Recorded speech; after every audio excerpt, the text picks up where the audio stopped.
नमो हरिहन्ताणम् नमो सिद्धानं नमो आयरीयानम् नमो वज्रायानम् नमो लोई सवसाहुनम्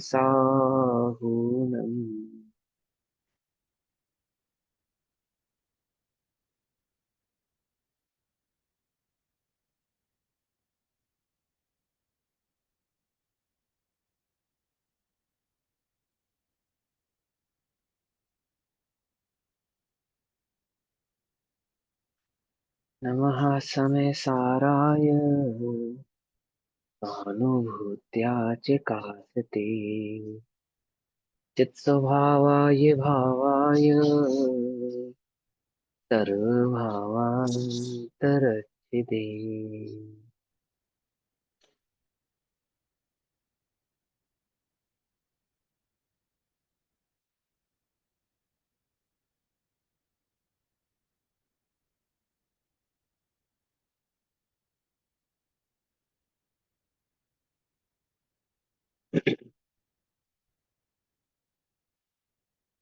हमारी दोपहर कालीन कक्षा का विषय चल रहा है श्री समय सारजी ग्रंथ। श्री समय सारजी का स्वाध्याय हम सभी आचार्य अमृत चंद्र देव द्वारा रचित आत्मख्याति टीका के माध्यम से कर रहे हैं। आत्मख्याति टीका में मोक्ष अधिकार पेज नंबर 451 451। मोक्ष अधिकार में कलश नंबर 189 189 नंबर का कलश हिमांशु भाव भैया, चल जो रहा है। इसके कलश है और हुक्मचंद बारल जी के कलश है, वो हिंदी अनुवाद सेम है या अलग अलग है? इसमें तो हिंदी अनुवाद नहीं है, वो हिंदी अनुवाद हुकुमचंद बारिल जी ने किया है, वो अलग है। इसमें हिंदी अनुवाद कहाँ है? इसमें तो है ना श्लोकार्थ है। नहीं, वो ही तो गीत तो पूछ नहीं। रही हूँ। मतलब जो इसमें श्लोक है तो संस्कृत उसका कहाँ मतलब। समान ही है। हाँ सेम है। सेम टू और सेम। कलश कलश अलग है कि सेम है? सेम है। सेम है। हाँ जी फिर तो सेम। हम हिंदी उससे पढ़ सकते हैं। इसका कई बार ही ना भाववाचन नहीं होता। मतलब उसको पढ़ लिया हमने संस्कृत में, हिंदी में हाँ हाँ मतलब। हिंदी में पढ़ो ना। हिंदी में पढ़ो। हिंदी में पढ़ो उसको हाँ, बिल्कुल। हिंदी में पकड़ में आ जाते हैं। जिस भाषा में समझ में आए उस भाषा में पढ़ो बिल्कुल। ठीक है ना। हम्म। गीता जी ऑनलाइन नहीं है, मनीषा जी ऑनलाइन है, मतलब वीडियो ऑन नहीं करा है ना। चलो सुनो। 451 451 नंबर का कलश है। क्या कलश समझा रहा है? कलश समझा रहा है कि प्रतिक्रमण विष कुंभ है और अप्रतिक्रमण अमृत कुंभ है ना। ये विशेष चर्चा पिछले कलशों में और गाथाओं में आचार्य अमृतचंद्र देव तथा आचार्य कुंद कुंद देव द्वारा हो चुकी है। अब उसी भाव को फिर से स्पष्ट करने के लिए आचार्य अमृतचंद्र देव ने कलश नंबर 189 कहा। क्या? कि प्रतिक्रमण विष कुंभ है और अप्रतिक्रमण अमृत कुंभ है, तो किस प्रकार है? कलश नंबर 189 189 नंबर का कलश। यत्र प्रतिक्रमण्यमेव विषं प्रणीतन् तत्राप्रतिक्रमणमेव सुधाकृतस्या तक्तिं प्रमादति जनः प्रपतन्नधोधत् किन्नो धर्ममूर्धर्वमधिरोहति निष्प्रमाद। प्रमादी और निष्प्रमादी के संदर्भ में ये बात बताएंगे आचार्य देव कि हम तुम्हें ऊपर उठने की बात कहते हैं, तुम नीचे गिरने की बात को ग्रहण क्यों करते हो, है ना। यत्र प्रतिक्रमणमेव विषम प्रणति, अर्थात यत्र प्रतिक्रमणम एव विषम प्रण प्रणीतम प्रणतीन, अर्थात हे भाई, जहां प्रतिक्रमण को ही विष कहा है, तत्र वहां अप्रतिक्रमण एव सुधा कृत स्यात्, अर्थात वहां अप्रतिक्रमण अमृत कहाँ से हो सकता है। अब समझना ध्यान से। तुम जिसे अप्रतिक्रमण समझ रहे हो, उस अप्रतिक्रमण की हम यहाँ पे बात नहीं कर रहे हैं। क्या कह रहे हैं? जहां पे हम प्रतिक्रमण को ही विषकुंभ कह रहे हैं, वहां प्रतिक्रमण नहीं करने को हम अमृत कुंभ कैसे कह सकते हैं? वो भी विषकुंभ ही है, वो तो महाविषकुंभ है। तो हमने अप्रतिक्रमण को विषकुंभ क्यों कहा है? कि वही बात कि अप्रतिक्रमण अर्थात प्रतिक्रमण करने की आवश्यकता ही क्यों पड़ती है, ऐसा काम ही क्यों करते हो कि तुम्हें प्रतिक्रमण करना पड़े, उसको विष्कुम कहा है ना। ये समझाते हैं आचार्य देव, क्या कहते हैं, जहां हे भाई, जहां प्रतिक्रमण को ही विष्कुम कहा है, तत्र वहां अप्रतिक्रमणम एवं सुधा कुथा कैसे स्यात्, हम उसे वहां अप्रतिक्रमण अमृत कहां से हो सकता है, अर्थात नहीं हो सकता। तत् तब फिर जनः अधः अधः प्रपतन किम प्रमादत्ति, अर्थात मनुष्य नीचे ही नीचे गिरते हुए प्रमादी क्यों होते हैं। है क्या कहते हैं फिर से, तब फिर तत् जनः मनुष्य जन लोग, अधः अधः नीचे नीचे, प्रतपन किम प्रमादत्ति प्रमादी क्यों होते हैं, नीचे नीचे क्यों गिरते हैं, सही बात को क्यों नहीं समझते, विपरीत भाव क्यों ग्रहण करते हैं, है ना। मनुष्य नीचे ही नीचे गिरते हुए प्रमादी क्यों होते हैं, निष्प्रमाद निष्प्रमादी होते हुए, उध्रव उध्रव किम न अधिरोहति, अर्थात ऊपर ही ऊपर क्यों नहीं चढ़ते, उध्रवम उध्रवम किम न अधिरोहति, समझे, आरोहण, अधिरोहति ऊपर क्यों नहीं चढ़ते। अज्ञान अवस्था में पूरे समय सारथी का भाव है इस कलश के अंदर, आप ये समझ लो, पूरे अध्यात्म का, पूरे टोटल अध्यात्म है ना जो द्रव्य योग, पूरा अध्यात्म, जहाँ हर तरीके से स्वतंत्रता की बात कही जाती है, और वस्तु को किसी भी भाव के आश्रित नहीं कहा जाता, इस द्रव्य को गुण के, गुण को पर्याय के आश्रित नहीं कहा जाता, आदि आदि जितने भी भाव समय सारथी के माध्यम से अथवा संपूर्ण द्रव्य के माध्यम से कहे जाते हैं, यदि उसको एक कलश में समझना हो, तो आचार्य अमृतचंद्र देव जी ने ये जो 189 नंबर का कलश कहा है, इस कलश में पूरे अध्यात्म का सार समझा दिया। कि हमने तुमसे कहा कि क्रिया में धर्म नहीं, यदि हमने तुमसे कहा देह में धर्म नहीं, यदि हमने तुमसे कहा व्रत तप त्याग उपवास आचरण आदि में धर्म नहीं, प्रतिक्रमण आदि में धर्म नहीं, उनको सबको विष्कुम कहा, अर्थात चरणान्यों के सभी भावों को विष्कुम कहा। तो क्यों कहा है, तुम विपरीत भाव ग्रहण क्यों करते हो, है ना, हम तुम नीचे नीचे क्यों गिरते हो, ऊपर ऊपर क्यों नहीं चढ़ते, है ना? एक ही कलश में पूरे भाव को कहते हैं, यत्र प्रतिक्रमणमेव विषम प्रणीतम् तत्राप्रतिक्रमणमेव सुधा कुतः स्यात्, कैसे कहेंगे, तत् तत् किं प्रमादति जनः प्रतपन्नधोधद, अधो अधो किं नो द्रवमुधर्वमधिरोहति निष्प्रमादी, निष्प्रमाद होकर ऊपर क्यों नहीं चढ़ते। अज्ञान अवस्था में जो अप्रतिक्रमण आदि होते हैं, उनकी तो बात ही क्या, किंतु यहाँ तो शुभ प्रवृत्ति रूप द्रव्य प्रतिक्रमण आदि का पक्ष छुड़ाने के लिए उन्हें द्रव्य प्रतिक्रमण आदि को तो निश्चय ने की प्रधानता से विष्कुंभ कहा है ना, क्योंकि वे कर्म बंध के ही कारण है। पकड़ में ही बात, वो जो पुण्य भाव है, जो शुभ भाव है, वो कैसा है, कर्म बंध का ही कारण है, कर्म बंध का ही कारण है, अर्थात वह स्वरूप में टिकने में बाधक है। ये है मूल बात, तो खाली बंध का कारण है आदि आदि तो है ही, लेकिन क्या है वो, यदि तुम उस प्रतिक्रमण में, द्रव्य प्रतिक्रमण में ही रहते हो, द्रव्य द्रव्य प्रतिक्रमण को ही धर्म मानते हो, यदि वहीं संतुष्ट होते हो, तो क्या प्रॉब्लम आती है कि जो स्वभाव में स्थिरता बढ़ानी है ना, जो शुद्धोपयोग करना है, उसमें बाधक है वो, शुद्धोपयोग नहीं होने देगा, क्योंकि तुम्हें वहां धर्म लगता है, वो धर्म भाषित होता है, तुम्हें लगता है कि यहाँ ऐसा करने से आत्मा की शुद्धि हो जाएगी, और आत्मा की शुद्धि प्रतिक्रमण करने से नहीं होती। प्रतिक्रमण नहीं करने, कर ही नहीं, करना ही ना पड़े, ऐसी अवस्था को प्रकट करना ही आत्मा की वास्तविक शुद्धि है, ऐसा कह रहे हैं।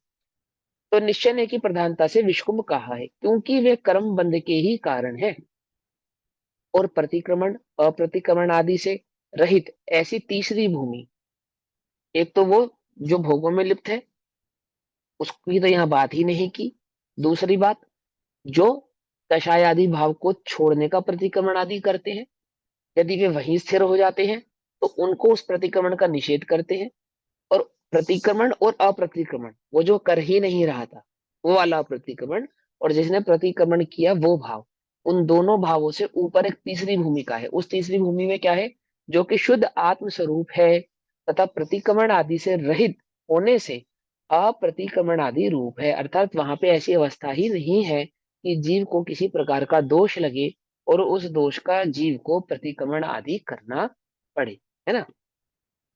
उसे अमृत कुंभ कहा है, अर्थात वहां से अप्रतिक्रमण आदि को अमृतुंभ कहा है। तृतीय भूमि पर चढ़ने के लिए आचार्य देव ने यह उपदेश दिया है।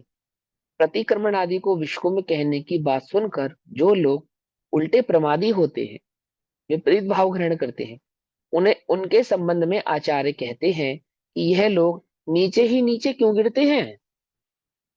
अध्यात्म का पक्ष लेके, द्रव्य का पक्ष लेके उल्टी बात को ही ग्रहण क्यों करते हैं। पाप भाव को ग्रहण करने के लिए थोड़ी कहा था।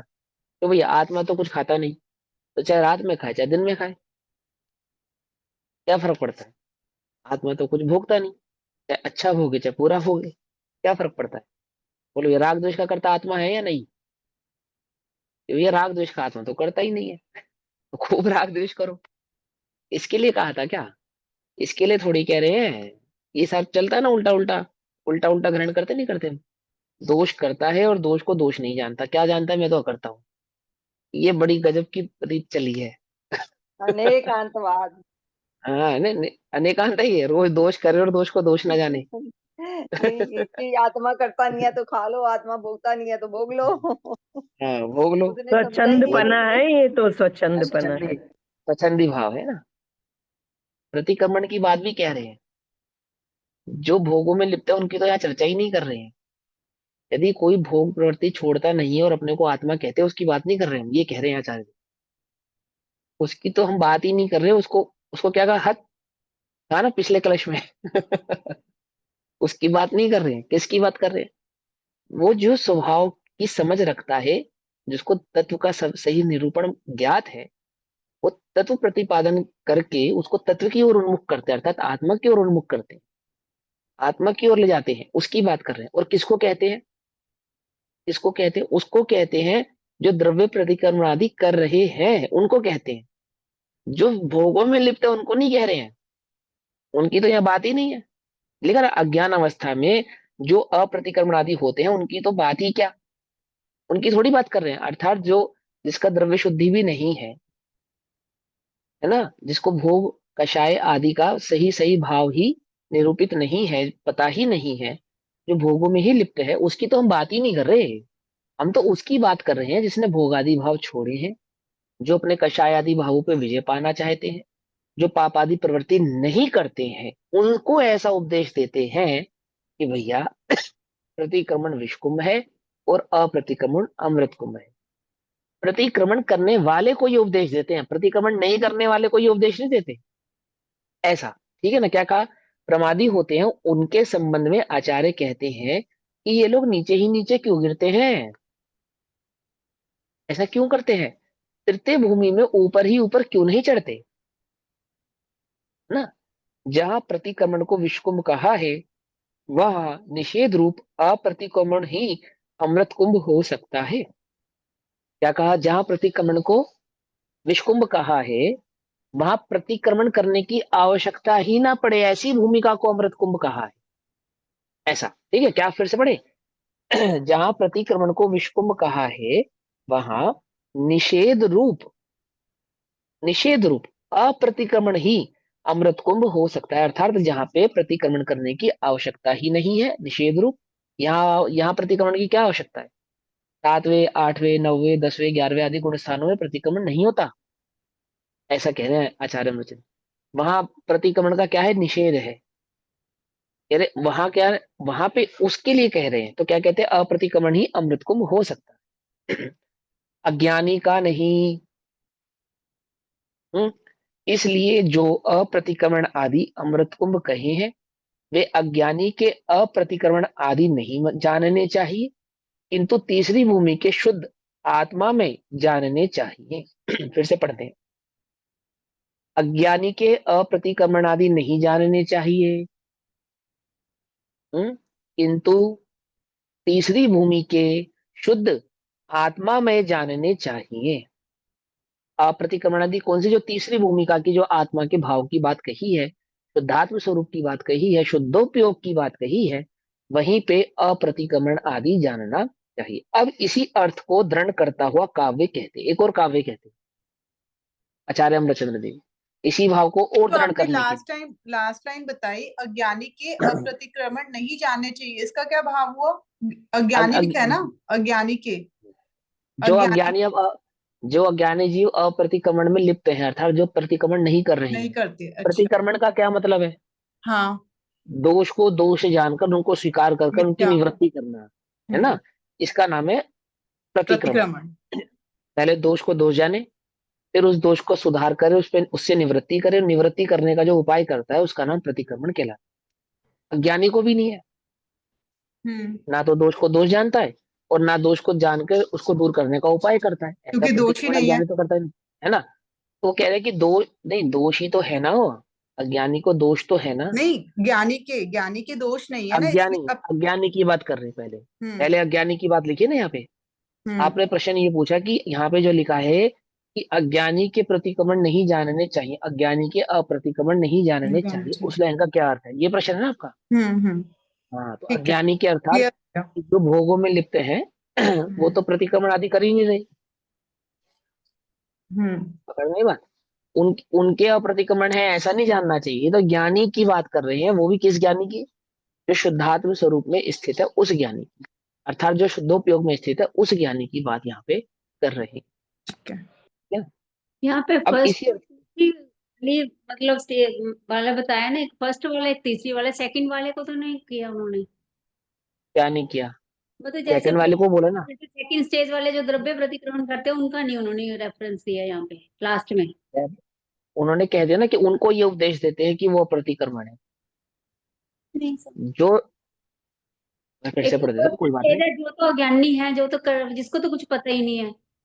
हाँ एक वो थर्ड स्टेज आ गई ना, किंतु तीसरी भूमि में शुद्ध आत्मरूप अप्रतिक्रमणवादी जानना चाहिए। तीसरी हाँ, तो सेकंड वाले तो तो वही है। ये जो उपदेश दिया है ये किसको दिया है? ये सेकंड स्टेज वाले को दिया है, ये कह रहे हैं। ठीक। ठीक। पहली भूमिका वाले को तो जानना ही नहीं चाहिए, और तीसरी भूमिका का ये उपदेश है तो किसके लिए है? जो सेकंड वाले। सेकंड भूमि, हाँ, जो सेकंड भूमि में स्थित है उन जीवों को यह उपदेश दिया जाता है। ठीक। क्यों दिया जाता है? नीचे गिरने के लिए नहीं दिया जाता, ऊपर उठने के लिए दिया जाता है, ऐसा समझे? जो पहले ही नीचे गिरा हुआ है वो कहाँ और नीचे गिरेगा बोलो? मिथ्यात्व से गिर के कहाँ जाएगा जीव? मिथ्यात्व से गिर के और कहाँ जाएगा? उसकी तो बात ही नहीं कर रहे। वो तो सम्यक तो हो और फिर मिथ्यात्व में जावे तो बात है। तो कह रहे कि वो जो भूमिका है उस जीव की ऊपर चढ़ने की, ऐसी जगह तो खड़ा हो जहां से हम ये कह सके कि और ऊपर चढ़, है ना? शुद्धात्मा की ओर बढ़ या शुद्धोपयोग की ओर बढ़।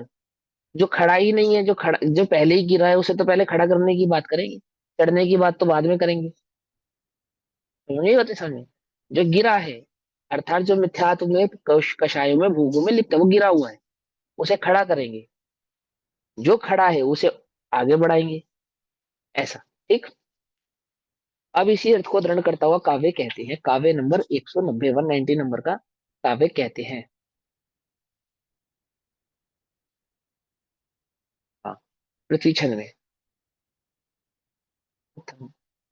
प्रमाद कलितः कथन भवति शुद्ध भावोलसः कषाय भर गौरवा दलसता प्रमादो यतः अतः स्वरस्य निर्भरी नियमितः स्वभावे भवन् मुनिः परम शुद्धात मुनिः परम शुद्धतान् व्रजति मुच्यते वाचिरात्। क्या कहते हैं? कषाय भर गौरवात अलसता प्रमाद। देखो संस्कृत में समझ में आ रहा होगा कितना प्यारा लिखा है। क्या कह रहे पता है? कषाय भर गौरवात मतलब मान, कषाय के भार से भारी होने से, कषाय के भार से भारी होने से कषाय भर गौरवात, कषाय से भरकर जो गौरवान्वित हो रहा है, कषाय उसे भरा पड़ा है, वो भारी होने से क्या? अलस्यता प्रमाद, आलस्य का होने सो प्रमाद है, अर्थात कषाय ही प्रमाद है। कषाय का जो भार है वह आलस्य होने से क्या है, प्रमाद है। यतः प्रमाद कलितः अलसः शुद्ध भावम कथम भवति। इसलिए यह प्रमाद युक्त आलस्य भाव शुद्ध भाव कैसे हो सकता है। अर्थात कषायों से जो लिप्त भाव है, कषायों से भरा हुआ जो भाव है, वह भाव शुद्ध कैसे हो सकता है। कोई ये कहे ना, मैंने अभी है ना, राग द्वेष तो छोड़े नहीं और प्रतिक्रमण को विषकुंभ कहे, है ना, प्रमाद आदि तो छोड़े नहीं, मिथ्यात्वादी तो छोड़े नहीं, और अप्रतिक्रमण को अमृत कुंभ कहे और प्रतिक्रमण को विष कुंभ कहे। उसके लिए नहीं कह रहे भैया, उसके कैसे हो सकता है, ये नहीं हो सकता। आलस्य भाव शुद्ध भाव कैसे हो सकता है। कषाय में कषाय करता करता जीव मैं तो शुद्ध हूं, मैं तो बुद्ध हूं, वो कह रहे ठीक है तुम प्रैक्टिस कर रहे हो, समझ रहे हो, वो सारी बातें समझ में आती है ना, लेकिन समझो अपने राग द्वेष कषाय भाव को ना पहचाने, उनका त्याग ना करे, उनसे दूर होने का उपाय ना करे, और अपने को वर्तमान में शुद्ध जाने, कैसे हो सकता है। वो अप्रतिक्रमण को विषकुंभ अमृतकम कहे और प्रतिक्रमण को विषकुंभ कहे, ये नहीं हो सकता। बोले ऐसे कैसे हो सकता है, कषाय तो छोड़ी नहीं, और प्रतिक्रमण आदि को क्या कहता है, विषकुंभ कहता है। व्रत आदि को व्यर्थ ठहराता है। टोटल जी ने लिखा ना, व्यर्थ आदि को क्या कहलाता है, व्यर्थ ठहराता है। निश्चयभाषी की बात कर रहे हैं हाँ फिर। नहीं, हाँ निश्चयभाषी है ही बिल्कुल है। और शास्त्र आदि को क्या ठहराता है, विकल्प ठहराता है। स्वाध्याय आदि को विकल्प ठहराता है, व्यर्थ का विकल्प। ठीक, देखो निश्चयभाषी की बात कर रहे हैं ऐसा, ठीक है, समझने के लिए कह सकते हैं मिथ्या दृष्टि की बात कर रहे हैं। जैसे आत्मा की सही बात अभी समझ में नहीं आई है उसकी बात कर रहे हैं। वो एक पल में मिथ्या दृष्टि, और एक पल में निश्चयभाषी, दूसरे पल में व्यवहाराभासी, और तीसरे पल में उभयाभासी, ऐसे रंग बदलता है। किसी कषाय में वो निश्चयभाषी हो जाता है, किसी कषाय में व्यवहाराभासी हो जाता है, किसी कषाय में उभयभाषी हो जाता है। जितने व्रत आदि पालने में सक्षम हो या पालता हो, वहां तो होता है वो व्यवहाराभासी। क्या, जैसे मान के चलो फॉर एग्जाम्पल, रात्रि भोजन आदि का त्याग हो तो उसको उसको चित्त में धर्म मानता है, व्यवहाराभासी है। कषाय आदि के काल में मैं तो शुद्ध बुद्ध हूँ, कषाय आदि को गिनता ही नहीं, उनको दूर करने का उपाय नहीं करता, निश्चयभाषी। वही जीव, वही जीव। समझ में आती है बात, नहीं समझ में आती है? और इसी प्रकार से उभयाभासी आदि भावों को निरंतर ही, तीनों ही प्रकार के भावों को निरंतर ही अपने चित्त में धारण करता है। ऐसा नहीं होता कि कोई निश्चयभाषी है तो सदाकाल निश्चयभाषी ही होगा। हमें तो नहीं मिला आज तक ऐसा है कोई निश्चयभाषी, पूरा पक्का निश्चयभाषी नहीं मिला अभी तक हमें। जिसको हम डंके की चोट पे कह सके कि ये पक्का निश्चयभाषी है। जीव मिथ्यात्व की अवस्था में कैसा है, तीनों ही भाषों को धारण करके चलता। पकड़ में ही बात, नहीं पकड़ में। या और हम किसी अपेक्षा से कह देते हैं, किसी अपेक्षा से कि समय सार आदि को पढ़ने वालों को निश्चयभाषी कह देते हैं, अथवा व्यवहार आदि में रत जीवों को व्यवहाराभासी कह देते हैं। ये एक स्थूल चर्चा है, बहुत स्थूल कथन है। लेकिन एक्चुअल में अगर वो थोड़ा भी स्वाध्यायी है, उसको थोड़ी भी खबर है कि आचार्य देव ने हमसे क्या कहा है, तो वो किसी एक भाव को धारण, मिथ्यात्व की दशा में एक भाव को धारण रखे, ऐसा होता नहीं है। ऐसा होता नहीं, कभी निश्चयभाषी कभी व्यवहार। जैसे जैसे अ, बनारसी दास जी ने अपनी कथानक में लिखा, क्या कथानक में लिखा, कि वस्त्र उतारे तो साधु हो जाते थे और वस्त्र पहने सो ग्रस्त हो जाते थे, ऐसी उनकी दशा हो गई थी। तो वस्त्र उतारने को धर्म मान रहे थे ना, तभी तो उतारते थे, समझे, चाहे कमरा बंद करके उतारते थे, पर वस्त्र उतारने को धर्म मानते थे तो ही तो उतारते थे। तो वो पक्ष उनका निश्चयभाषी पक्ष नहीं था, वो उनका व्यवहाराभासी पक्ष था, जिसमें निश्चयभास गर्भित था। क्या कहा, उभयाभासी। पकड़ में ही बात, नहीं पकड़ में ही। वस्त्र उतारने को धर्म जानते थे तो ही तो वस्त्र उतारते थे, नहीं तो क्यों उतारते। कपड़े पहने पहने मोक्ष मान ये लेता। तो भैया उभयाभासी का प्रकरण हुआ ना, निश्चयभासी बोला तो तो, क्रियाकलाप को मानता ही नहीं है ना। बोला तो सही, अभी क्या बोला। अब जो नहीं मानेगा वो तो बिल्कुल ही नहीं मानेगा ना, ऐसा थोड़ा ना होगा कभी मान लेगा कभी नहीं मानेगा। हाँ ऐसे ही होता है, मैं बता रहा हूँ ना, सुनो ना, सुनो पहले ध्यान से। आपका उपयोग कहीं और था, आपने हमारी बात को रिपीट कर दिया, पता है। तो फिर मैं रिपीट करता हूँ कि जो जो बनारसी दास जी थे, उनके इस प्रकरण को निश्चयाभास कहा जाता है। क्या? कि उन्होंने अपने वस्त्र उतारे और अपने को मुनि मान लिया, और वस्त्र धारण करे सो अपने को गृहस्थ मान लिया।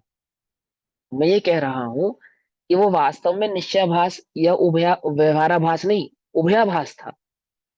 निश्चयाभास गर्भित व्यवहाराभास अथवा व्यवहाराभास गर्भित निश्चयाभास। कैसे? वस्त्र उतारने को धर्म जाने बिना वस्त्र उतारेगा नहीं, मिथ्या दृष्टि। वस्त्र, कमरा बंद करके वस्त्र उतारे तो क्या माना? अपने को मुनि माना ना। तो वस्त्र उतारने से मुनि होते हैं ऐसा भाव था ना, ये व्यवहाराभास है, ये व्यवहाराभास है। इससे गर्भित था ये निश्चयाभास से गर्भित था। वस्त्र पहनने से हम ग्रस्त हो जाते हैं, वस्त्र उतारने से हम मुनि हो जाते हैं। अर्थात वस्त्र उतारने से गुणस्थान बढ़ जाता है और वस्त्र धारण करने से गुणस्थान गिर जाता है। इस प्रकार की धारणा थी उनकी उस वक्त, उस समय, जिस समय वो अपने कथानक में अपने उस भाव का वर्णन कर रहे हैं। क्या दशा है ये उभयाभास की दशा है। अब ये उभयाभास कैसे काम करता है? कभी निश्चयाभास रूप होकर काम करता है, कभी व्यवहाराभास रूप होकर काम करता है। जितनी देर हमने वस्त्र उतारे रखे उतनी देर हम मुनि रहे। क्या ये निश्चयाभास है? सीधी बात। वस्त्र धारण आदि करने के बाद बाहर से हम ग्रस्त दिखते हैं, अंदर में तो हम शुद्ध आत्मा है। क्या है ये? व्यवहाराभास। ओ सॉरी, ये निश्चयाभास। ये निश्चयाभास कि कषाय आदि का त्याग करे नहीं, पाप आदि की प्रवृत्ति को रोके नहीं, प्रमाद आदि भाव को छोड़े नहीं, और अपने को मैं तो शुद्धात्मा हूं ऐसा माने, और उस शुद्धात्मा के विकल्प से अपने को अबंध जाने। फिर बोले, शुद्धात्मा के विकल्प से क्या मानता? अपने को अबंध जानता है। अबंध कब होता है जी? शुद्धात्मा के विकल्प से होता है या कषाय रहित होने से होता है? कषाय रहित हो। अब वो कषाय रहित बना शुद्धात्म स्वरूप होता है, शुद्धात्मा का विकल्प नहीं होता, शुद्धात्मा का अनुभव होता है। जितने जितना कषाय का अभाव होता है उतना उतना जीव को शुद्धात्मा का अनुभव होता है, अर्थात उसकी शुद्ध परिणति होती है। पकड़ में या नहीं पकड़ में? उस शुद्ध परिणति को वहां पे अबंध कहते हैं। इसको अबंध कहते हैं, शुद्ध परिणति को। वो शुद्ध परिणति कहां से आती है? शुद्धोपयोग से आती है। समझ में आ रही बात? कुछ समझ में नहीं बोलो। शुद्ध परिणति पहले होती है या शुद्धोपयोग पहले होता है?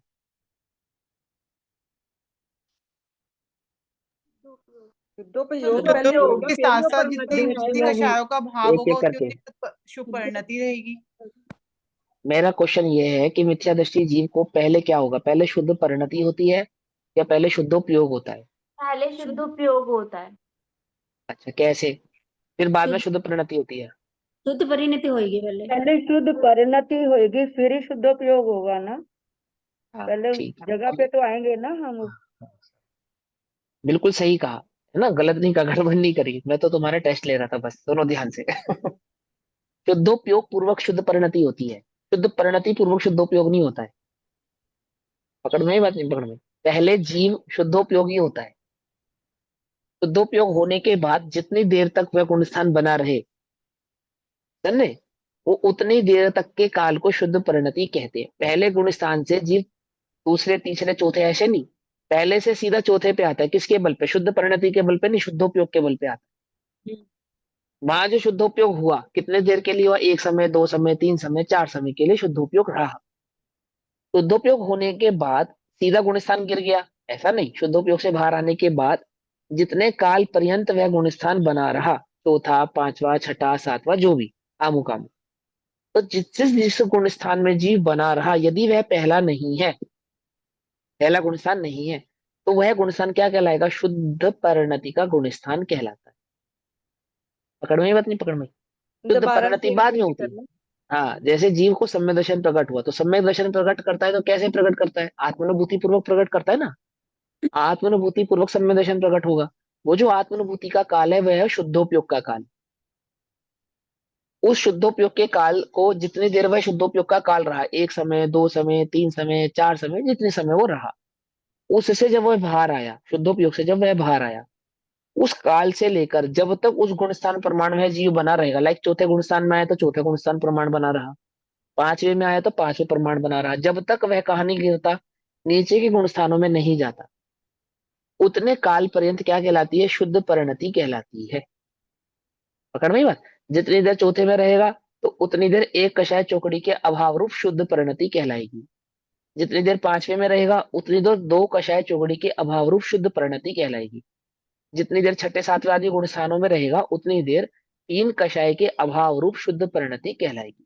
हो गई बात। अब आगे चलो। शुद्ध परिणति के बाद फिर जब शुद्धोपयोग होता है तो वहां पे मात्र शुद्धोपयोग ही नहीं होता, शुद्ध परिणति भी होती है। समझ में बात?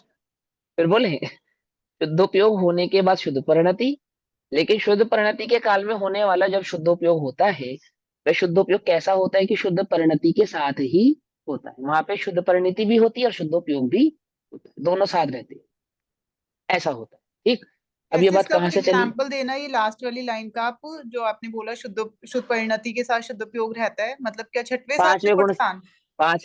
पांचवें गुण स्थान में जीव आया तो एक कषाय चौकड़ी का अभाव है ना वहां पे, और पांचवें गुण स्थान में दो कषाय चौकड़ी का अभाव हो गया नहीं हो गया?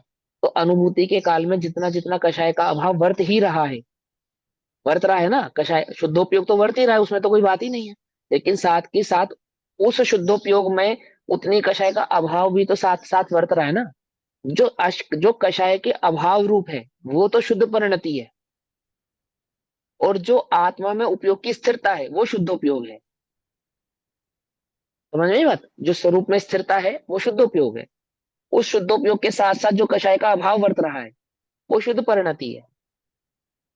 ऐसे दोनों साथ रहते हैं। ठीक, चलो अब पढ़ते हैं सब। हाँ, तो क्या कहा कि जो आपने प्रश्न पूछा, क्या प्रश्न पूछा था कि आप निश्चयभाषी, व्यवहाराभाषी और उभयभाषी के संदर्भ में जो हम समझ रहे थे, तो क्या होता है जीव की मिथ्यात्व की अवस्था में? तो मिथ्यात्व की अवस्था उसकी यहाँ पे जो कोरा मिथ्या दृष्टि है, उस कोरे मिथ्या दृष्टि की तो यहाँ पे बात ही नहीं है। जो विषय कषायों में लिप्त है उसकी तो यहाँ बात ही नहीं है। लेकिन जो विषय कषाय आदि को छोड़ आत्मा को प्रकट करने के लिए, कर्मों की निर्जरा करने के लिए, स्वभाव में स्थित होने के लिए कर्मठ हुआ है, ऐसा जीव जब पुरुषार्थ आदि भावों के साथ कहाँ रुका है, प्रतिक्रमण आदि को करता है अथवा नियम आदि को करता है, व्रत आदि को धारण करता है, तब वहां उसको कहा जाता है कि ये जो प्रतिक्रमण आदि भाव है, धारणा आदि है, ये सब क्या है? ये विष कुंभ है। किसके लिए विष कुंभ है? कि स्वरूप उसमें स्थिर नहीं होने के लिए अपेक्षा से ये विष कुंभ है। अमृत कुंभ क्या है फिर? कि अमृत कुंभ यह है कि तुम प्रतिक्रमण नहीं करो, अर्थात तुम्हें प्रतिक्रमण करने की आवश्यकता ही ना पड़े, ऐसा। अगली बार सॉरी मत बोलना, क्या मतलब? गलती करना। गलती नहीं जब करना। आपने सब रूल में स्थित होगा हाँ तो गलती करेगा ही नहीं वो। हाँ, तो अगली बार सॉरी मत बोलना, बस ये कहा ना टीचर ने, तो क्या मतलब हुआ इसका? कि अगली बार गलती मत करना, ये कहा। और उसने क्या समझा? ये बढ़िया कही, गलती करो सॉरी मत बोलो। उसके लिए नहीं कहा, वो ढीठ के लिए नहीं कहते, किसके लिए कहते हैं? आगे बढ़ने के लिए कहते हैं। क्या कहते हैं सुनो। कषाय भर गौरवात अलसात प्रमादा, अर्थात कषाय के भार से भारी होने से आलस्य का होना सो प्रमाद है, अर्थात कषाय का भाव ही प्रमाद है, ऐसा कह रहे हैं। कषाय के भार से क्या हो गया? आलस। जैसे शरीर भारी हो जाता है ना आलस में, आलस जब होता है तो उठने का मन नहीं करता, इंद्रियां सही तरीके, अंगोपांग सही प्रकार से काम नहीं करते, आलस में आंख भी खुलती नहीं है, ऐसा होता है ना। ऐसे वो कह रहे हैं कि कषाय के भार से जीव क्या हुआ है? आलसी हो गया, प्रमादी हो गया। यथा प्रमाद कलिता अलसा शुद्ध भावम कथम भवति, इसलिए यह प्रमाद युक्त यानी कि आलस से भरा हुआ, आलस से भाव शुद्ध भाव कैसे हो सकता है? ये कषायों का भाव शुद्ध भाव कैसे हो सकता है, जिसमें कषायों की ही मुख्यता, कषायों की ही प्रधानता और कषायों की लिप्तता है, उसको हम शुद्ध भाव कैसे कह सकते हैं? वह तो नहीं हो सकता। अतः स्वरस निर्भरे स्वभाव नियमित भवन मुनि, अतः स्वरस निर्भरे, जो स्वरस पे निर्भर है, इसलिए निज रस से परिपूर्ण स्वभाव में निश्चल होने वाला मुनि है, इसलिए निज रस से परिपूर्ण, स्वभाव से परिपूर्ण, अर्थात निज चैतन्य चिदानंद चैतन्य स्वभाव से शुद्धोपयोग से परिपूर्ण, आत्मानुभूति से परिपूर्ण, है ना, उस आत्मा के अनुभव से जो परिपूर्ण स्वभाव में निश्चल होने वाले मुनि है, शुद्धोपयोग वाले जो मुनि है, परम शुद्धताम रजती, परम शुद्धता को प्राप्त होता है। अर्थात वही मुनि किसको प्राप्त होता है? परम शुद्धता को। परम शुद्धता को अर्थात वहां प्रतिक्रमण आदि सौरी या दोष ऐसा कुछ होता ही, दोष ही नहीं होता तो परम शुद्ध है ना। मैंने कहा ना, अभी उदाहरण दिया था कि पूरे जीवन काल में इस बच्चे ने एक बार भी सॉरी नहीं कहा, करेक्टर सर्टिफिकेट है। तो क्या मतलब है ये कि इसने कोई गलती नहीं की, शुद्ध परम शुद्ध। क्या कहते हैं, इसलिए निज रस से परिपूर्ण स्वभाव में निश्चल होने वाले मुनि परम शुद्धताम रजति, अर्थात परम शुद्ध भाव को प्राप्त होता है, अथवा अचिरात मुच्यते,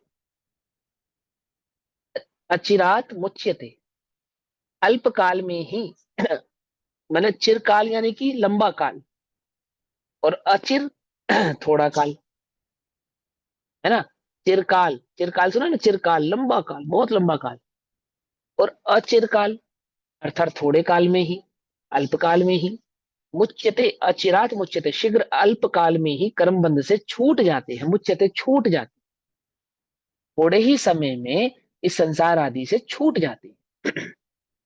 प्रमाद तो कषाय के गौरव से होता है, गौरव से होता है अर्थात कषाय को निज भाव मानने से होता है, कषाय में एकत्व भाव होने से होता है।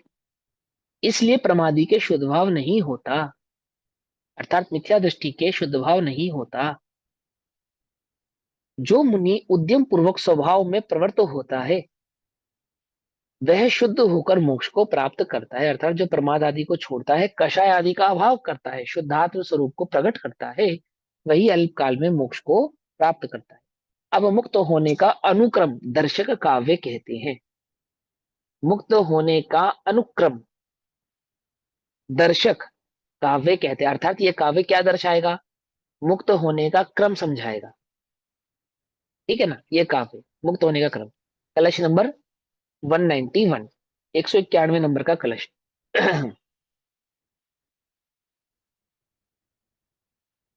त्यक्त्वा शुद्धि विधायि तत् शार्दुल विकृतम, शार्दुल विकृतम में पढ़ना है ना इसको।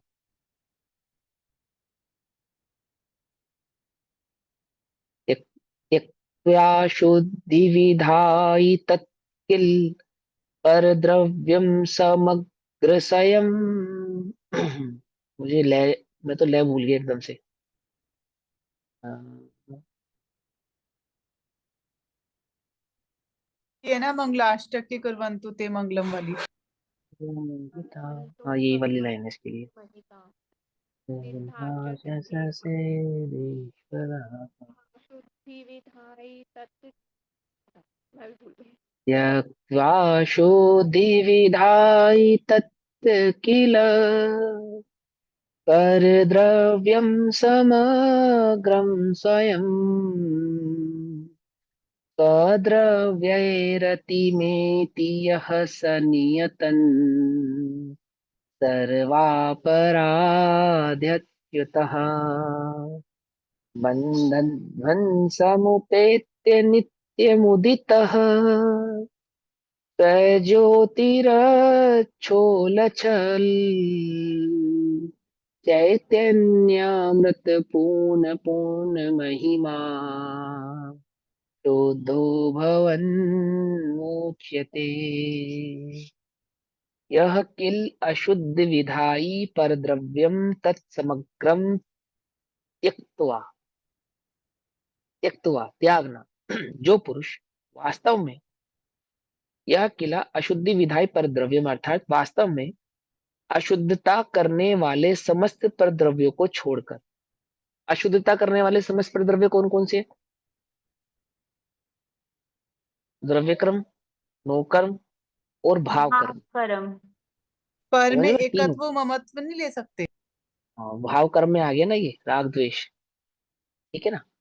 तो वो पर द्रव्य, पहले तो पर द्रव्य को छोड़कर, तो पर द्रव्य को छोड़कर मतलब क्या, जिसने नो कर्म में एकत्व भाव को छोड़ा, द्रव्य कर्म में एकत्व भाव को छोड़ा, और भाव कर्म से भी एकत्व भाव को छोड़ दिया। एकत्व कहने का तात्पर्य एकत्व ममत्व कर्तत्व और भोक्तत्व चारों ही प्रकार की बुद्धियों को त्याग कर दिया, अर्थात जिसने भेद ज्ञान पूर्वक दोनों से स्वयं को भिन्न जान, द्रव्य कर्म भाव कर्म नो कर्म से भिन्न एक शुद्ध चैतन्य ज्ञायक भाव को उनसे भिन्न जाना। तो क्या कहते हैं, जो पुरुष, पुरुष माने जो जीव, जो आत्मा, जो पुरुष, पुरुषार्थ है ना, जीव के अंदर एक गुण है पुरुषार्थ का गुण, इसलिए उसको पुरुष कहते हैं, पुरुषार्थी होने के कारण।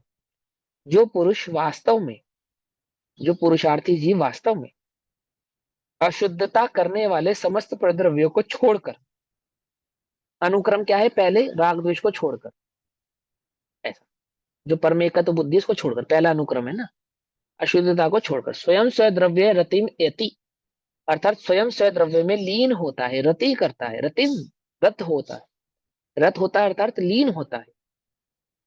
ठीक, वह पुरुष नियतम नियम से सर्व अपराध च्युत, सर्व अपराधों से रहित होता हुआ, चित होता हुआ, छूटता हुआ, बंध धवस्यम उपत्य उपेत्य नित्यम उदित, बंध के नाश को प्राप्त होकर नित्य उदित सदा प्रकाशमान होता हुआ, अर्थात निरंतर नित्य बंध से रहित होता हुआ, स्वज्योति ही उच्छलत चैतन्य अमृत पूर्ण महिमा, अपनी ज्योति से अर्थात अपने अनुभव से, जो शुद्धात्मा का वो अनुभव कर रहा है वेदन, उससे अनुभव से, अर्थात आत्म स्वरूप के प्रकाश से, आत्म स्वरूप के प्रकाश से का मतलब आत्मा के अनुभव से लेना।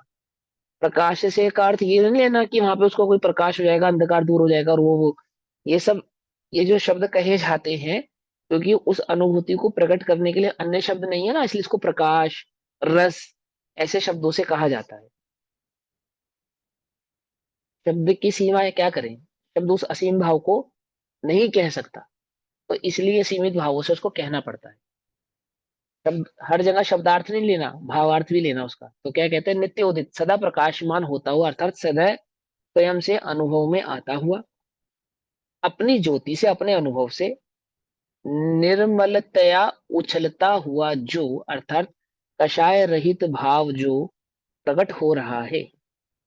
फिर बोले, निर्मलतया उछलता हुआ जो, अर्थात जिसमें मल नहीं है। क्या मल नहीं है, कषायों का जिसमें मल नहीं है, ऐसा भाव उच्छलता हुआ जो, अर्थात ऐसा जो निर्मल भाव प्रकट हुआ है, ऐसा जो स्वसंवेदन निर्विकार निकषाय भाव प्रकट हुआ है, अनुभव में आया है। उछलता हुआ अर्थात अनुभव में आया है, अनुभव में आता हुआ चैतन्य रूप अमृत का प्रवाह, अर्थात चैतन्य रूप अमृत का प्रवाह, अर्थात उस शुद्धोपयोग का निरंतर, शुद्धोपयोग में जो लीनता स्थिरता बनी रही, बना रहा, कॉन्टिन्यूटी में बना रहा, वो जो चैतन्य का अनुभव है ना, वह कैसा, वो निरंतर कॉन्टिन्यूटी में बना हुआ है, अनब्रेकेबल, ब्रेक नहीं हो रहा है बीच बीच में, कॉन्टिन्यूटी में बन रहा है। तो क्या कहते हैं, उछलता हुआ जो चैतन्य रूप अमृत का प्रवाह,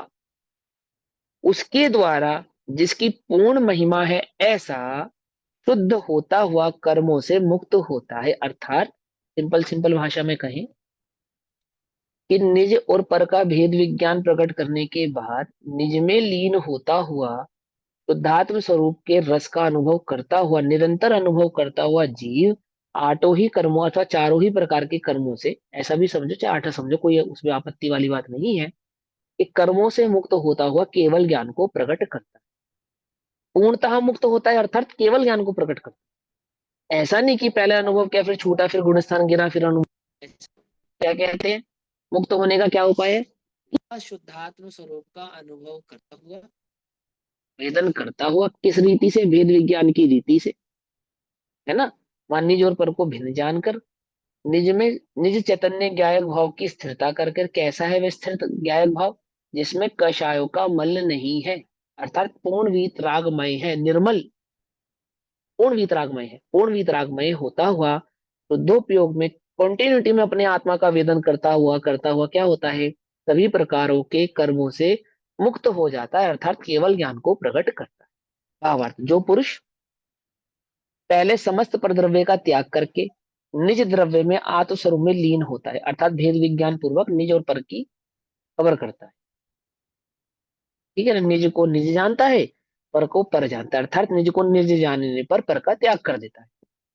वह पुरुष समस्त राग आदि अपराधों से रहित होकर, सभी प्रकार के राग द्वेष भाव मिथ्यात्वादी भावों को छोड़कर, आगामी बंध का नाश करता हुआ, अर्थात स्वस्वरूप में स्थित होता हुआ, नित्य उदय स्वरूप केवल ज्ञान को प्राप्त करके, है ना, शुद्ध होकर समस्त कर्मों का नाश करके मोक्ष प्राप्त करता है। यह मोक्ष होने का अनुक्रम है। अर्थात कर्मों से मुक्त होने का अनुक्रम है। कौन सा अधिकार चल रहा है? मोक्ष अधिकार चल रहा है। तो मोक्ष प्रकट करने का अनुक्रम समझा रहे हैं कि सभी प्रकारों से कर्मों से मुक्त होने का अनुक्रम क्या है। बोले एक ही अनुक्रम है, भेद विज्ञान पूर्वक आत्मा का स्वसंवेदन करे और वह अनुभव में निरंतर लीन रहे। वह लीनता ही एकमात्र इस जीव के कर्मों से मुक्त होकर मोक्ष को प्रकट करने वाली है, अन्य और कुछ नहीं है। ऐसा अब मोक्ष अधिकार को पूर्ण करते हुए उसके अंतिम मंगल रूप पूर्ण ज्ञान की महिमा का सर्वथा शुद्ध हुई आत्म द्रव्य की महिमा का कलश रूप काव्य कहते हैं। मोक्ष हो गया तो आत्मा कैसी हो गई? परिपूर्ण शुद्ध हो गई, निरंतर कर्मों से पूरी तरह से मुक्त हो गई, है ना। तो क्या कहते हैं, अब अभी तक जो आत्मा थी वो तो स्वांग के साथ आ रहा था जीव। अब जब मोक्ष हो गया तो स्वांग खत्म, स्वांग बचा ही नहीं, मिलावटी बात बची ही नहीं, मिला जुला भाव रहा ही नहीं। तो जो मिला जुला भाव नहीं रहा, जो निकल कर आया बिना मिले जुले भाव के, क्या निकल कर आया? एक चैतन्य ज्ञात तत्व जिसमें पर का कोई भाव निहित नहीं है, किसी भी प्रकार से निहित नहीं। जब मिला हुआ था तब भी निहित नहीं था, पर मिला हुआ होने के कारण वह भाव समझ में नहीं आ रहा था अज्ञानी के। लेकिन जैसे ही उसने उस मिले हुए भाव में उस भाव को, उस ना मिले हुए आत्म चैतन्य भाव को पकड़ा, है ना, जैसे सुनार ने खोट मिले हुए स्वर्ण में से मात्र स्वर्ण को पकड़ा, खोट को अलग अलग कर दिया। तो अलग करने का प्रोसेस होता रहा, होता रहा, होता रहा, होता रहा, होता रहा। अब जब वो खोट पूर्णतः अलग हो गया है तो क्या बनकर निकल कर आया? ये 24 कैरेट का शुद्ध सोना निकल कर आया। वह 24 कैरेट का शुद्ध सोना अर्थात वो चैतन्य निज ज्ञायक भाव कैसा है? अब मोक्ष अधिकार को पूर्ण करते हुए उसके अंतिम मंगल रूप पूर्ण ज्ञान की महिमा का, ब्रैकेट में अर्थात सर्वथा शुद्ध हुए आत्म द्रव्य की महिमा का कलश रूप काव्य कहते हैं, उसकी महिमा कहते हैं। 5 मिनट है, 192 नंबर का कलश में पढ़ देता हूँ। इति मोक्षो निष्क्रांतः। ये पूरा ही कलश कर के दो, बाद क्या लिखा? खत्म ही हो गया इति बस। मोक्षो निष्क्रांतः। हाँ, कलश पढ़ते हैं, 192 नंबर का कलश, मंदाक्रांता। बंधच्छेदात् कलयत तुलम मोक्षमाक्षयमेतन्न निन्नत्योद्योत स्फुटत सहज भाव सहज अवस्थमेकांत शुद्धम एकाकार स्वरस भरतौ अत्यंत गंभीर धीरम पूर्णम ज्ञानम ज्वलित ज्वलित मचलय स्वयस्य लीनं महिम्नि। बंधच्छेदात् अतुलम अक्षयम मोक्षम कलयत। अर्थात कर्म बंध के छेदन से, कर्म बंध के छेदन से अर्थात कर्मों से मुक्त करने से, अतुल अक्षय अविनाशी मोक्ष का अनुभव करता हुआ, मोक्ष का अनुभव करता हुआ अर्थात अपने को पूर्ण रूपतया मुक्त अनुभव करता। मुक्त अनुभव करता हुआ का मतलब एकमात्र चैतन्य ज्ञायक भाव का ही अनुभव करता हुआ, उसमें पर का कोई अन्य भाव अनुभव नहीं हो रहा। वो तो पूर्णता मुक्त हो गया ना। देखो, बंध से छूटने पर कैसा अनुभव करते हो आप? कि बंधन में पड़े थे फ्री। तो बंध का अनुभव कर रहे थे, हम्म। बंधन का अनुभव कर रहे थे ना। बंद हॉस्पिटल में 2-4 दिन रहना पड़े तो कैसा लगता है? बीमार घर में तो फिर भी तुम अपनी मर्जी से उठ के इधर उधर जो मर्जी कर लो। हॉस्पिटल में कितनी गड़बड़ हो जाती है पता? एक वो कनोला लगा देते हैं हाथ में, है ना, जाना नहीं, लेकिन मैं तो बता रहा हूँ देख रहे जाते हैं ना बीमार लोगों को, बेचारे बंधन में पड़े होते हैं ना, और जब वो छूटते हैं इतना उनको कितना लगता है, अरे भैया जान बची तो लाखों पाए, जैसा फील होता है ना उनको। तो क्या लगता है कि वो बंधन में पड़ा हुआ पहले बंध का अनुभव कर रहा था, जो बंध से मुक्त हुआ, 8 कर्मों से मुक्त हुआ, तो कैसा अनुभव कर रहा है ना। ऐसे वो चैतन्य ज्ञायक भाव जो मल युक्त, मलमय, मल के बंधन से अर्थात कर्म के बंधन से युक्त था, वह एक निश्चित चैतन्य ज्ञायक भाव का अनुभव कर रहा है। कैसा अनुभव कर रहा है? मल से अर्थात बंध से अपने को पूर्णतः विमुक्त होकर अनुभव कर रहा है। तो क्या कहते हैं? कर्म बंध के छेदने से अतुल अक्षय अविनाशी मोक्ष का अनुभव करता हुआ अर्थात मुक्ति का अनुभव करता हुआ, अपने निज ज्ञायक मुक्त स्वभाव का अनुभव करता हुआ, नित्य उद्योत स्फुटित सहज अवस्थम, नित्य उद्योत वाली, नित्योद्योत वाली अर्थात अब जो कभी भी नाश को प्राप्त नहीं होगी, नित्योद्योत वाली। वह केवल ज्ञान कैसा है? अब फिर से वह अन्य मतिश्रुत आदि क्षयोपशमिक ज्ञानों को में जाकर नहीं विलीन होगा, अर्थात उनको प्रकट करेगा नहीं। जैसा प्रकट हो गया ना वैसा ही रहने वाला, नित्योद्योत वाली जिसका प्रकाश नित्य है, ऐसी सहज अवस्था जिसकी खिल उठी है, ऐसा सहज अवस्था जिसकी खिल उठी अर्थात अपने जिसने अपने स्वभाव को प्रकट कर लिया है, सहज स्वाभाविक भाव को जिसने प्रकट किया है। एकांत शुद्धम, एकांत शुद्ध, एकांत शुद्ध मतलब शुद्धा शुद्ध अवस्था नहीं, एकांत शुद्ध एकमात्र शुद्ध भाव को ही जिसने प्रकट किया है। कर्म मल के ना रहने से अत्यंत शुद्ध, एकांत शुद्ध, एकदम शुद्ध। और जैसे पहले भी शुद्ध कहा था ना, मिले जुले भाव में भी आत्मा को शुद्ध कहा था, अर्थात मिट्टी में मिला हुआ सोना भी शुद्ध कह रहे थे। यहाँ पे जो शुद्धता है वो कैसी है? मिट्टी में मिला हुआ होने वाला नहीं, मिट्टी से भी भिन्न होकर जो परम शुद्ध है, एकांत शुद्ध, ऐसा वो है ना, एकांत शुद्ध। और एकाकार स्वरस भरतः अत्यंत गंभीर धीरम, एकाकार एक ज्ञान मात्र आकार में परिणमित निज रस की अतिशयता से जो अत्यंत गंभीर और धीर है, ऐसा गंभीर है और धीर है ऐसा, अर्थात अब उसे अन्य कोई विकल्प नहीं है, अन्य किसी प्रकार का कोई भाव नहीं है, एक निज चैतन्य ज्ञायक भाव में ऐसा स्थिर हुआ है कि बस उसी ही का रस का पालन पान कर रहा है। देखो, जो धीर नहीं होते, गंभीर नहीं होते, वो उचकते हैं, उचकते ना, समझ लो, मतलब उनका उपयोग बाहर की ओर जाता है बार बार, यहाँ क्या है वहां क्या है, ये देख लूं ये देख लूं। लेकिन जो धीर होते हैं, गंभीर होते हैं, वो कैसे स्थिर होते हैं, स्थिर होते हैं ना। रामायण में आता है ना, सीता ने राम की धीर गंभीर नेत्रों को, नजरों को देखा। धीर गंभीर नेत्र कैसे थे उसके? अन्य समस्त राजाओं के नेत्र सीता को खोज रहे थे, अर्थात सीता को देखने को बेचैन थे। और रामचंद्र के नेत्र कैसे थे कि उसकी दृष्टि में मैं सीता को देख लूं, ऐसा कोई भाव नहीं था, ऐसा धीर गंभीर। समझे? योगियों के नेत्र कैसे हैं, ज्ञान कैसा है, उपयोग कैसा है? धीर है, गंभीर है, चंचल नहीं है। चंचल माने वो बार बार बार यहाँ क्या है वहां कैसा उपयोग भार में जाए। तो सिद्धों का अर्थात केवलियों का उपयोग कैसा हुआ है?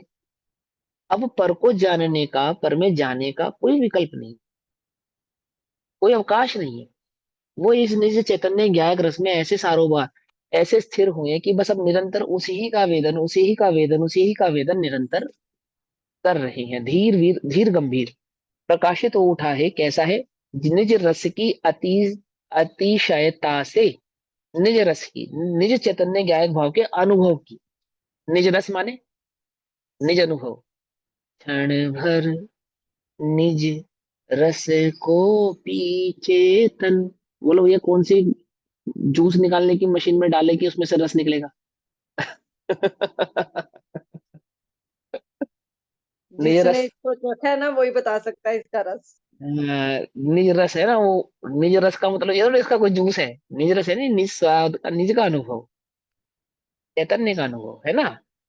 तो निज रस की अतिशयता से जो, अर्थात निज चैतन्य ज्ञायक भाव के अनुभव से जो अत्यंत गंभीर और धीर है, ऐसा अर्थात उसी में निरंतर स्थित हो गया है बस। अब कुछ और जानने की, किसी और चीज में उपयोग जाए, ऐसी कोई अवस्था ही नहीं है, कुछ नहीं है, बस एक चैतन्य ज्ञायक भाव, ऐसा। एतत् पूर्णम ज्ञानम, यह पूर्ण ज्ञान अर्थात केवल ज्ञान, ज्वलितम प्रकाशित हो उठा है, अर्थात प्रकट हो गया है। आत्मा में ना केवल शक्ति, ज्ञान शक्ति में जो छुपी हुई कौन सी शक्ति है? ज्ञान गुण में छुपी हुई जो शक्ति है, सर्वज्ञत्व। क्या नाम है शक्ति का? सर्वज्ञत्व शक्ति। तो वह सर्वज्ञत्व शक्ति क्या हो गई है? प्रकट हुई है। कहाँ प्रकट हुई है? ज्ञान के, ज्ञान का सर्वज्ञ भाव अर्थात सर्व सामर्थ्य भाव जो प्रकट हुआ है, उसको क्या लिखा है यहाँ पे? यह पूर्ण ज्ञान प्रकाशित हो उठा है, अर्थात वह केवल ज्ञान प्रकट हो गया है। सर्वथा शुद्ध आत्मद्रव्य जाज्वल्यमान प्रकट हुआ है। जाज्वल्यमान प्रकट हुआ है अर्थात अपने संपूर्ण भावों को एक साथ, अनंत दर्शन, अनंत ज्ञान, अनंत सुख, अनंत वीर्य आदि भावों को प्रकट किया है, ऐसा है ना। और स्वस्य अचलय महिमनि लीनम, अपनी अचिल महिमा में लीन हुआ है। अचल महिमा में एक चैतन्य ज्ञायक भाव रूपी महिमा में अपने ज्ञायक भाव में लीन हुआ है। कर्म का नाश करके मोक्ष का अनुभव करता हुआ अपनी स्वाभाविक अवस्था रूप अत्यंत शुद्ध समस्त ज्ञेयकारों को गुण करता हुआ अत्यंत गंभीर जिसका पार नहीं है, ऐसा देखो गंभीरता का इन्होंने क्या अर्थ करा, समस्त ज्ञेयकारों को गुण करता हुआ। अब ज्ञान तो कितना हो गया कि लोकालोक को जानने की सामर्थ हो गई ना, झलक रहा है, लेकिन लोकालोक को जानने का विकल्प ही नहीं है, ऐसा गंभीर हो गया। और निज चैतन्य ज्ञायक भाव रस में स्थिर हो गया, ऐसा है ना, इसका पार नहीं, ऐसा वह धीर आकुलित रहित, धीर अर्थात आकुलित रहित। अन्य आकुलता क्यों नहीं है, क्योंकि कुछ जानने की इच्छा ही नहीं, इच्छा रहित होने से धीर है, इच्छा ही नहीं है, जानने की इच्छा ही नहीं है तो धीर है, आकुलता रहित है। ऐसा पूर्ण ज्ञान प्रकट देदीप्यमान होता हुआ अपनी महिमा में लीन हो गया है, अर्थात अपने सिद्धत्व भाव को उसने पा लिया है, केवल ज्ञान भाव को प्रकट कर लिया है। इस प्रकार मोक्ष रंग भूमि से बाहर निकल गया, अपने केवल ज्ञान भाव को प्रकट करके मोक्ष रंग भूमि से बाहर निकल गया। रंग भूमि में मोक्ष तत्व का स्वांग आया था, ठीक है ना, यानी कि बंध और जीव ये दोनों प्रकट किया। और क्या स्वांग आया था कि क्योंकि मैं चैतन्य का अनुभव निज को निज जानता हूं, पर को पर जानता हूं, यही मोक्ष है। बोले ऐसा नहीं, पूर्णतः मोक्ष को अलग भी करना है ना, द्रव्य को बंधन को भी अलग करना है, उसका नाम मोक्ष था। तो अब उसने क्या काम करा, जो द्रव्य था बंधा हुआ था, द्रव्य कर्म भाव कर्म नो कर्म भाव की जो अशुद्धि थी, भले ही उसको चैतन्य ज्ञान भाव की खबर थी, जो पिछले सभी अधिकारों में वो करता आया, लेकिन क्या हुआ था, पूर्णता मुक्त नहीं होता। पूर्णता मुक्त नहीं होता अर्थात सिर्फ स्वसंवेदन को यहाँ पे मुक्ति नहीं कहा था, ऐसी स्वसंवेदनता जिसमें आठों ही कर्मों का नाश हो गया, ऐसा स्वभाव स्थिरता, वह मोक्ष है। तो प्रवेश किसने किया था, बंधे हुए आत्मा ने प्रवेश किया था। और अब कैसा आत्मा निकल कर गया, मुक्त होकर आत्मा केवल ज्ञान प्रकट करके, यानी सिद्धत्व भाव को प्रकट करके वह आत्मा उस रंग भूमि से मुक्त हुआ है। जहां ज्ञान प्रकट हुआ वहां उस मोक्ष का स्वांग रंग भूमि से बाहर निकल गया। यहाँ कौन सा ज्ञान प्रकट हुआ, यहाँ केवल ज्ञान प्रकट हुआ। पहले ज्ञान स्वभाव प्रकट हुआ, फिर भेद विज्ञान प्रकट हुआ, ऐसे ऐसे करता हुआ यहाँ पे केवल ज्ञान प्रकट हुआ है। ज्ञान प्रकट हुआ मतलब केवल ज्ञान प्रकट हुआ, तो रंग भूमि से बाहर निकल गया। तवैया जो नर कोय परयो दृढ़ बंधन बंध स्वरूप लखे दुखकारी, चिंत करे नीति केम कटे यह तो दे न की नेक टिकारी। सवैया कैसे पढ़ते हैं, आता है किसी को, मैं थोड़ा सा भूल रहा हूँ। छेदन को गही आयुध धाय चलाए, निशंक करे दुय धारी, यो बुद्ध बुद्धि दसाए दुधा करी कर्म रू आत्म आप गहारी। इस प्रकार श्री समय सार की श्रीमद भगवत कुंद कुंदाचार्य देव प्रणीत श्री समय सार प्रमागम की श्रीमद अमृत चंद्राचार्य देव द्वारा रचित आत्म ख्याति नामक टीका में मोक्ष का प्ररूपक 8वां अंक समाप्त हुआ। मोक्ष के इस 8वें अंग को समाप्त करते हुए हम सिद्ध भगवान का स्मरण करते हैं। इस सिद्ध भगवान के स्मरण के कारण हमारा निर्विघ्न रूप से मोक्ष अधिकार संपूर्ण होता है, समाप्त होता है। इसी मंगल भावना के साथ आगे के भाव को हम कल पढ़ेंगे। तब तक के लिए सभी को जय जिनेन्द्र। ओम नमः सिद्धेभ्यः। तब ये कार्य मैं कल करूंगा, अभी समय ज्यादा हो रहा है, ठीक। नमो रिहंताणम नमो सिद्धाणम नमो आयर्याणम नमो निज निधि निज में बताई यह अनंत उपकार है, उसके लिए जिन वाणी माँ को वंदना शत बार है, वंदना शत बार है, वंदना शत बार है।